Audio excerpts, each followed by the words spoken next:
Welcome in to the Rover Sports NFC Coaches Draft. I'm here with my boy Sports Doc.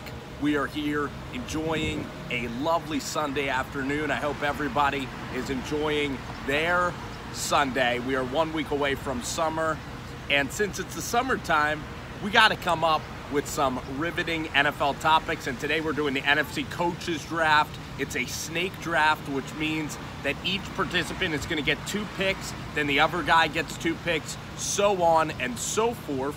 And Bruce, since you're my guest today, you are a co-host, but you are going to be my guest today, and partly because I want to enjoy some ice cream at the moment, I'm going to give you the first pick of the NFC Coaches Draft. Welcome in the Rover Sports, Bruce. Well, thank you. So I get 1 pick? Is that so? Welcome in, everybody. We're right You here. get the first pick.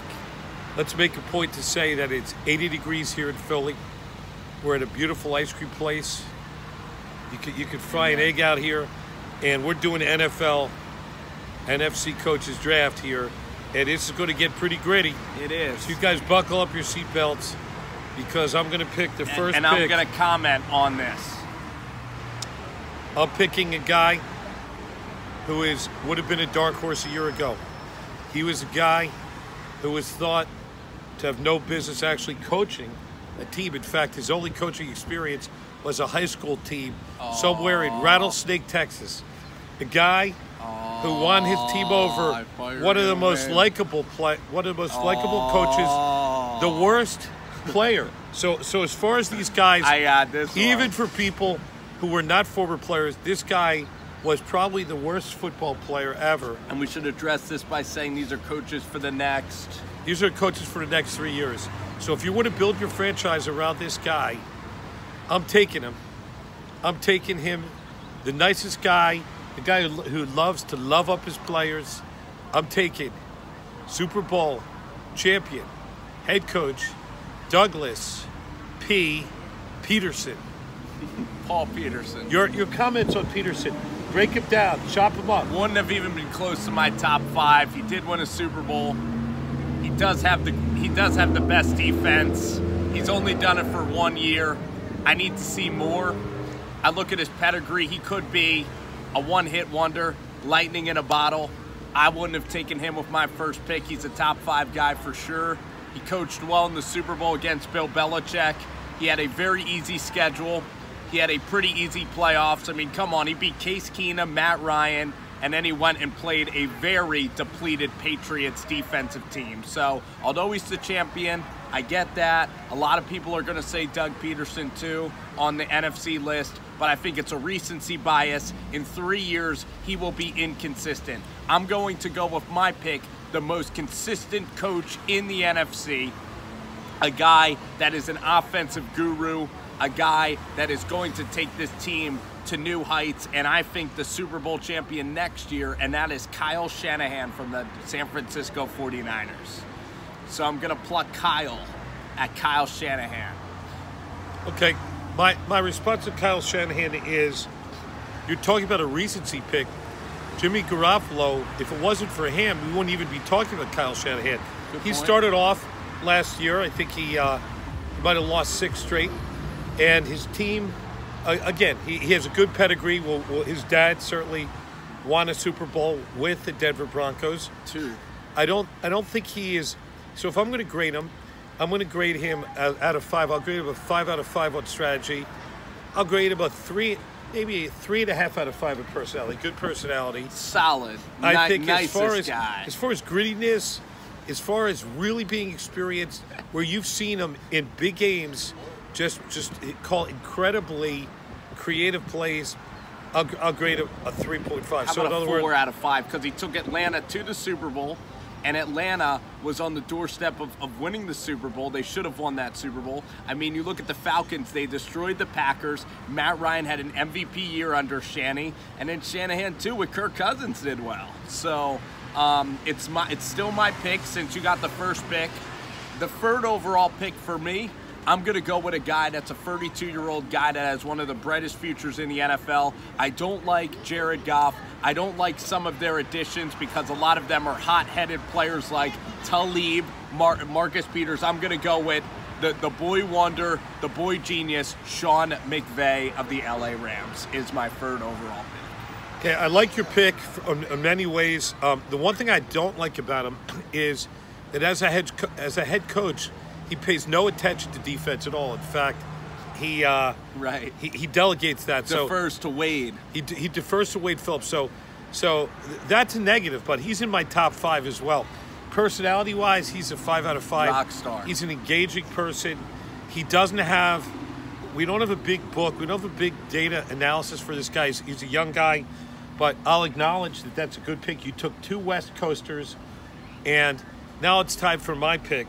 My next pick is a guy who is one of the elder statesmen of the coaches. Not that he's old, but he's been around a long time.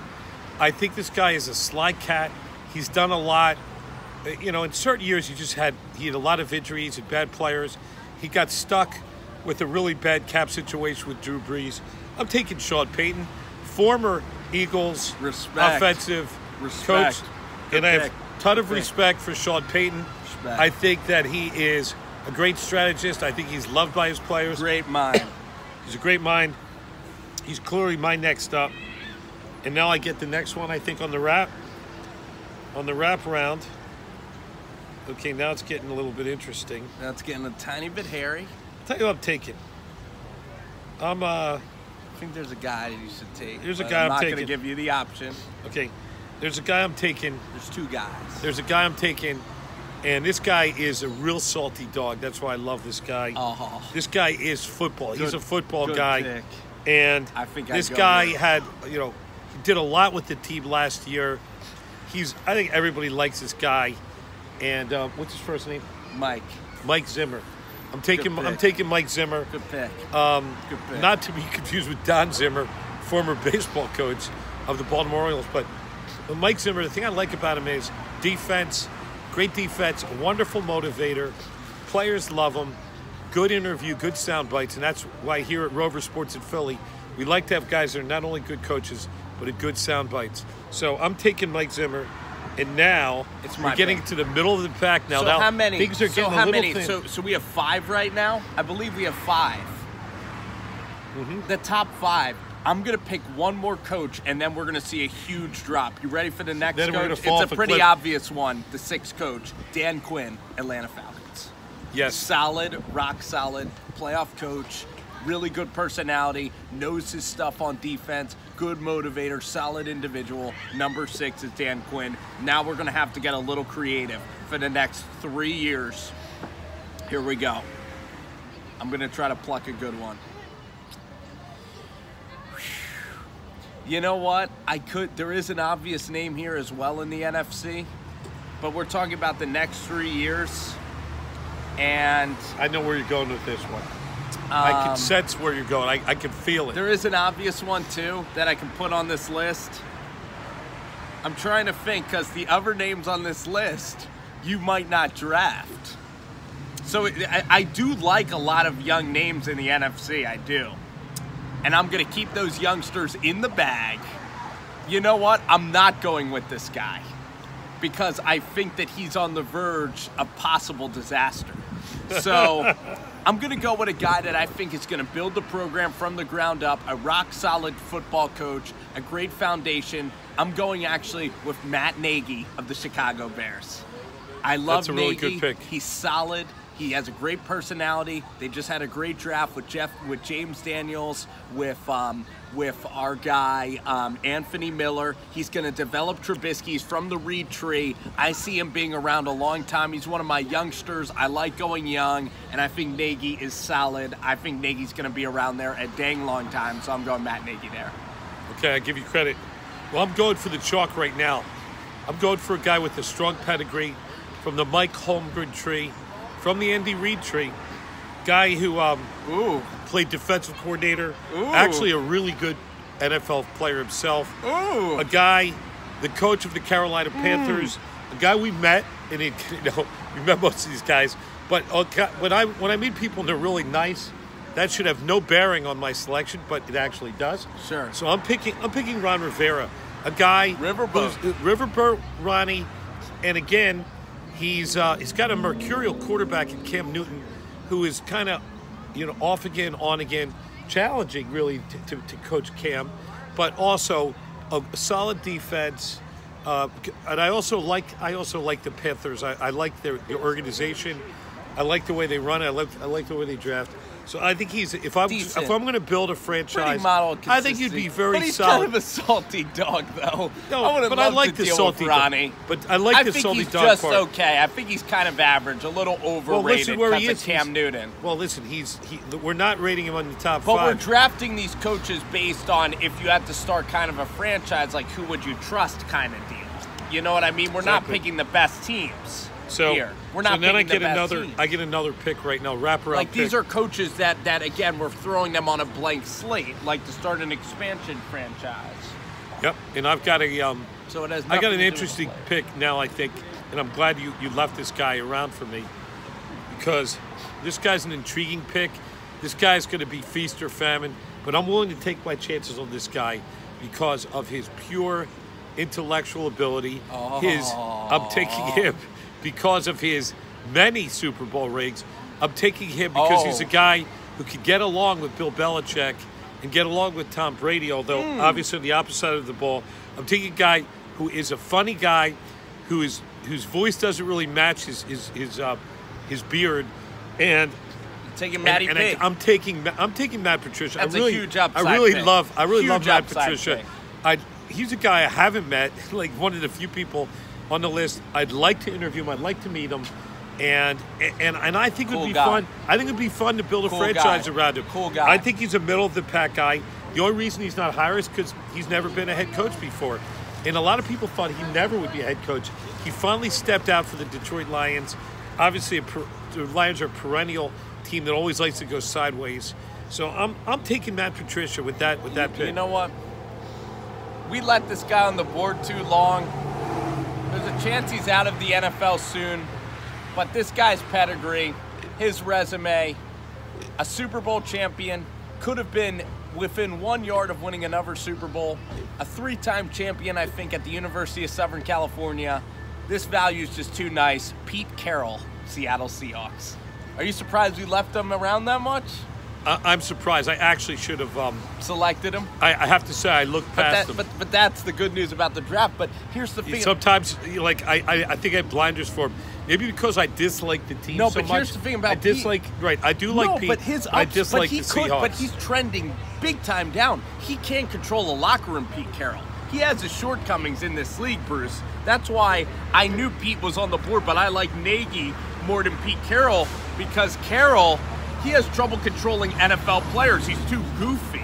You know what I mean? And he's mostly a guy that, I guess he deals with defense, but I think he's more of a CEO type. But he is a motivator. But his X's and O's are not even that good.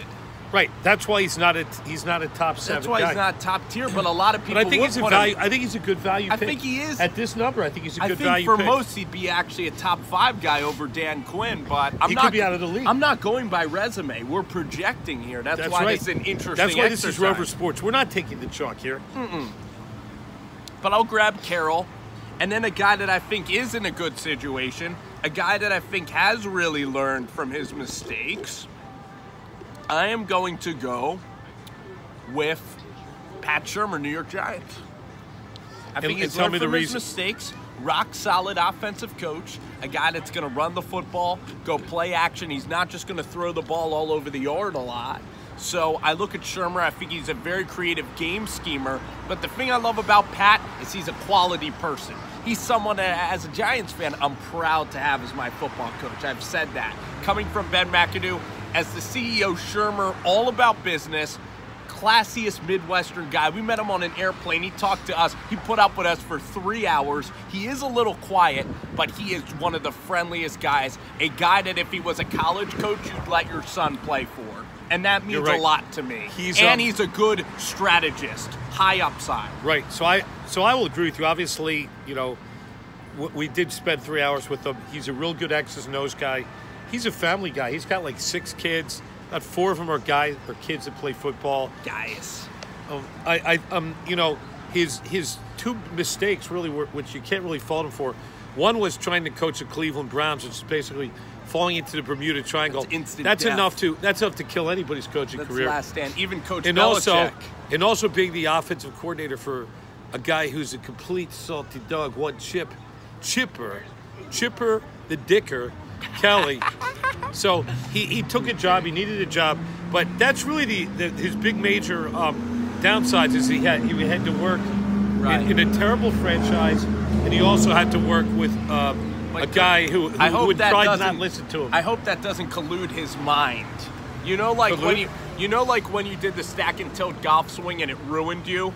I hope Chip Kelly doesn't influence him at all. So yep, that's right. That's the bad part. So we're down to the final 5. This is where it gets really interesting. I don't think we're that high on any of the names on this list. And I think you've done a decent job of drafting, Bruce. So now it's all projections. Now it's bottom 5. Bottom 5 time. Okay, so now I get 2 more picks? You get 2 more picks. I get 2 more, and I think you're going to end it. Okay. I'm taking a guy who is a Super Bowl champion. He's a solid coach. He's very not flashy. He's been able to handle a guy named Aaron Rodgers, who's probably not the easiest guy to deal with. Right. He's also been essentially appointed by the city of Green Bay. And he's a very nice guy. I think he's a good coach. Decent guy. He's had some highs and lows. He hasn't been great. But he's not a sexy pick at all. Not a brilliant strategist. No, he's not a brilliant strategist. We've seen him make some mistakes. And Rodgers has carried this guy. That's why this guy's on the back burner of our list for sure. But I must say, I think he's not that old, even though he looks like he's kind of old. He's a lot looks younger like a than Game of Thrones character. He does. He's not as old as he looks. He's a very nice person. We haven't actually interviewed him, but we know a lot of people that have. I guess that's not saying much.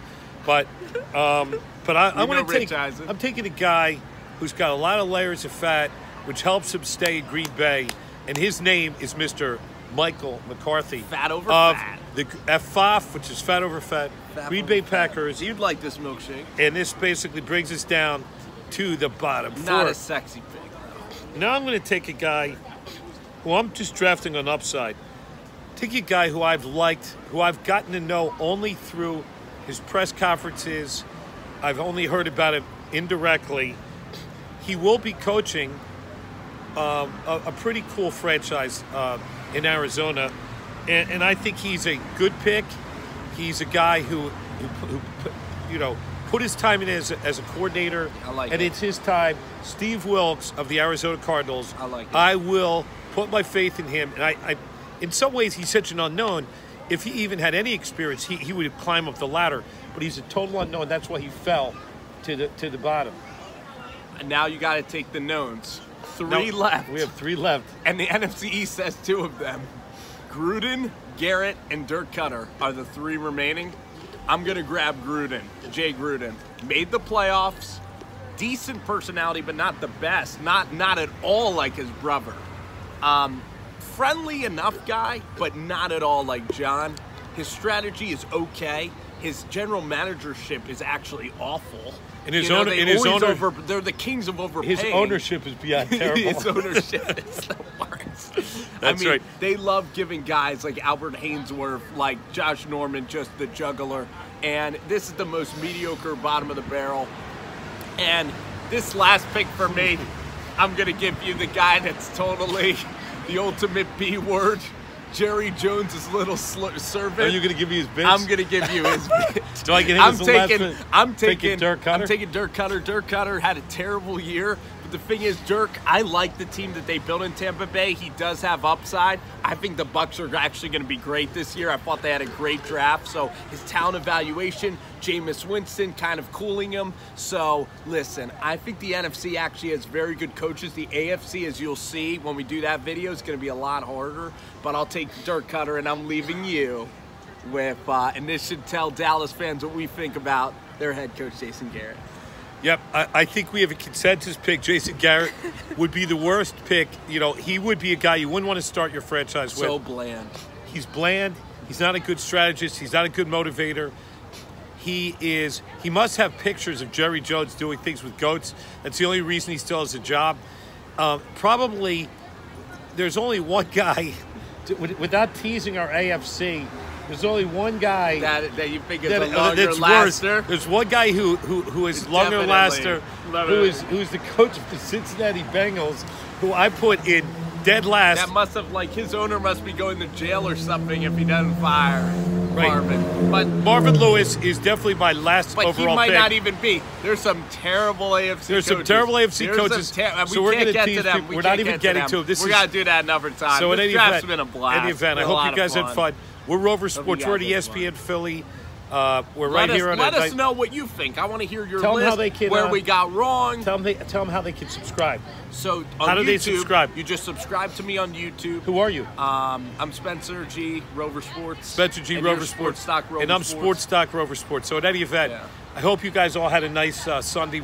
Sun finally came out here in Philly after a week of rain. It's 80 degrees. Just came off the golf And even though I called the NBA sort of unwatchable, I can't help but tonight watch Warriors Rockets. Absolutely. So, as always, when you least expect us, we'll pop up on YouTube, Periscope, and Facebook. And as we always say, good night and good sports.